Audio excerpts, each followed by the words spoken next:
మార్కాపురం జిల్లా పుల్లల చెరువు మండలంలోని ముటుకుల ప్రాథమిక ఆరోగ్య కేంద్రం పరిధిలో ఉన్న మానేపల్లి హెల్త్ సబ్ సెంటర్లో community health officer Ravindra Nayak ప్రజలకు నాణ్యమైన వైద్య సేవలు అందిస్తూ ప్రశంసలు అందుకుంటున్నారు.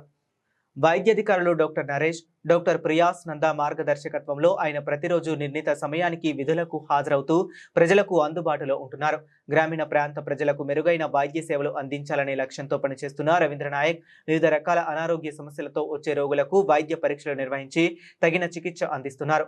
జ్వరాలు, దగ్గు, జలుబు, రక్తపోటు, మధుమేహం వంటి సాధారణ వ్యాధులతో పాటు సీజనల్ వ్యాధుల నివారణకు ప్రత్యేక శ్రద్ధ తీసుకుంటున్నారు. అలాగే గర్భిణులు, బాలింతలు, చిన్నారుల ఆరోగ్య సంరక్షణకు సంబంధించిన ప్రభుత్వ కార్యక్రమాలను సమర్థవంతంగా అమలు చేస్తూ ఆరోగ్య అవగాహన కార్యక్రమాలు నిర్వహిస్తున్నారు. పరిశుభ్రత, పౌష్టికాహారం, వ్యాధుల నివారణ వంటి అంశాలపై ప్రజలకు సూచనలు అందిస్తూ ఆరోగ్యకర జీవన విధానాలపై అవగాహన కల్పిస్తున్నారు.